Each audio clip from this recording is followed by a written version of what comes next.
What's up, guys? Welcome to Daily Dose of Reddit. This is your host, Zach, and today's subreddit is r/NuclearRevenge. Alright, first story up's called, Shot Up House is the Price for Screwing with Retirement. Sorry for the throwaway, but this situation is still within the statute of limitations and goes across state lines in the USA. Names have been changed to protect the parties that need protection and to conform with the rules of Reddit. Cast of characters: Jim, owner of the property; Betty, his wife; Kirsten, who's the daughter of Jim and also me; Tilda, Betty's sister; Larry, Tilda's husband; Sunny, daughter of Tilda and Larry; Larry Jr., Larry and Tilda's son; Mike, Larry and Tilda's son. Thank you for the family tree.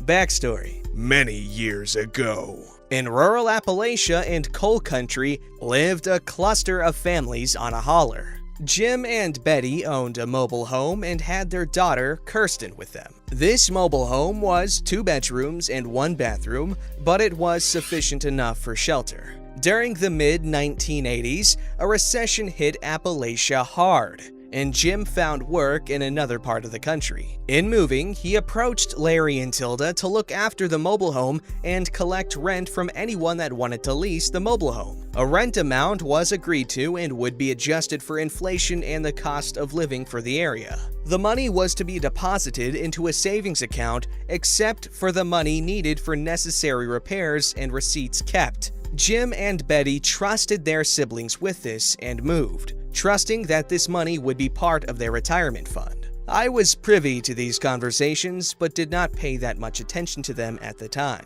Shortly after leaving Appalachia, a renter was found, and Jim and Betty were glad to know that something was coming about from the land in their home area. Then Mike moved into the mobile home, and Jim stipulated that the rental agreement did not change, even with his nephew renting the mobile home. After Mike moved out, Sunny moved in and stayed for several years.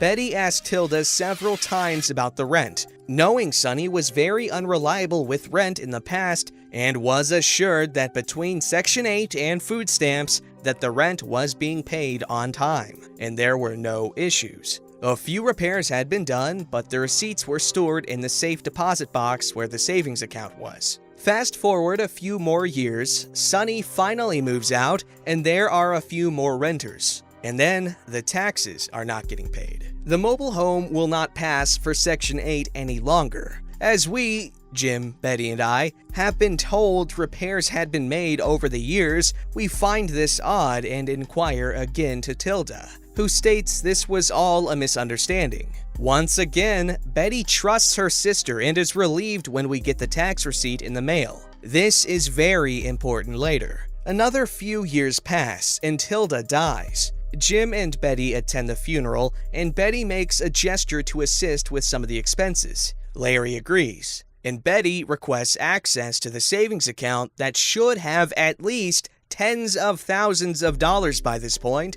not including interest, to only find out it has never existed. All of the paperwork has been fraudulent and/or forged. Remember that tax receipt? Another forgery. Betty refused to fight. She had just lost her sister. Still, Jim is livid, as am I.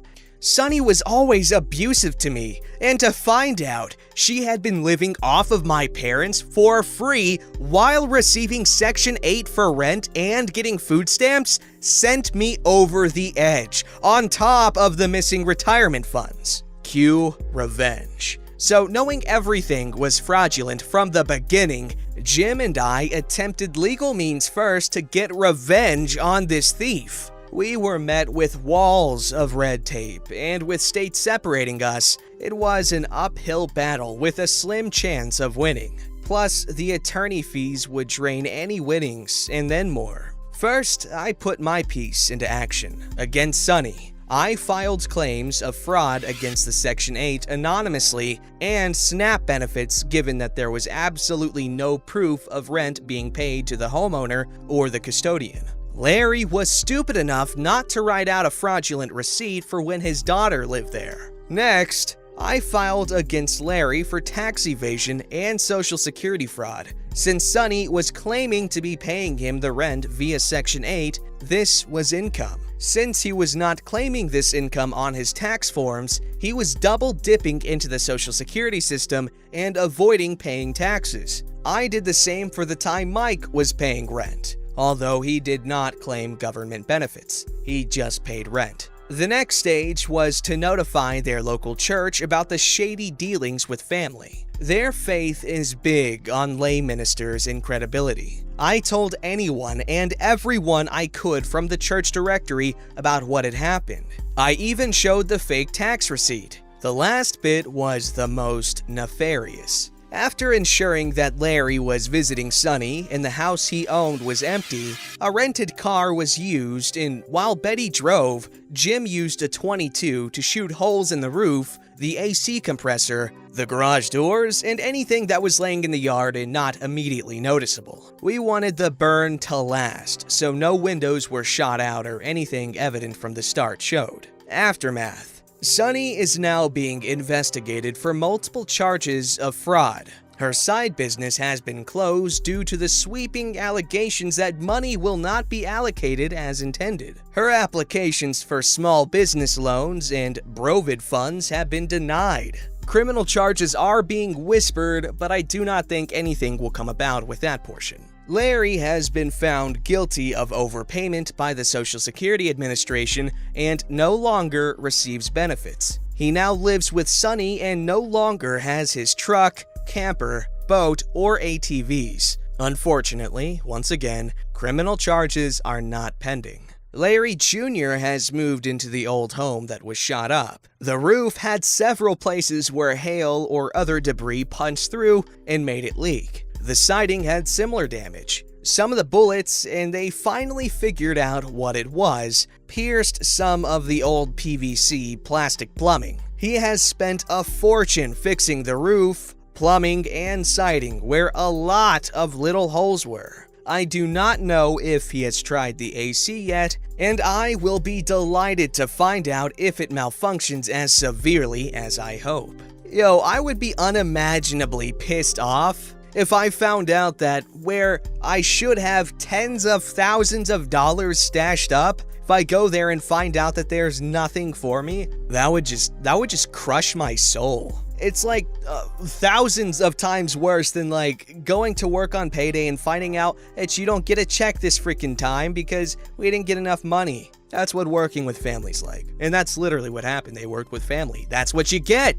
This story's called Accuse Me of Being a Commie? I'll reward you with a slow and painful death. Hello everyone, I've been a long-time lurker in this sub. This is not my own story, however, the person involved in this story is a family member. Fair warning, this contains violence and murder. I am confident sharing this story here because the people involved in this story have passed away since this happened quite some time ago. English is not my native language, so bear with me with the grammar. As always, still near the bottom.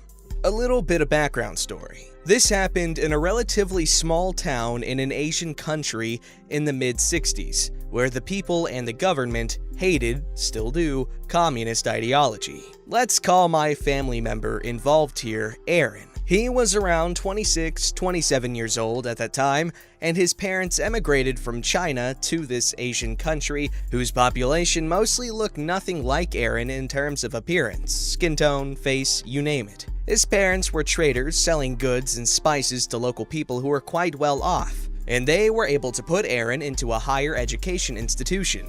At this time, going to school is a privilege, much more so going to a university. There, he became friends with local students whose parents were in the military and/or were politicians because education was quite literally non-existent at that time as the country had just gained their independence and they were a struggling state. People at that time were uneducated and most of them did not have much to eat. Sometime during his second year in the institution or university, a countrywide war on communism broke out, and most foreigners either went back to their homeland or sought refuge to the border. People took this opportunity to loot stores, violate women, and kill men, as they were able to do vigilante justice as the police and military were overwhelmed. Fortunately, Aaron's parents had been able to escape the town, seeking shelter at a family's place in the capital city before the chaos broke out, as they were told to go away by family members in the capital. However, Aaron believed nothing would happen, and he would stay at home as he couldn't abandon his studies.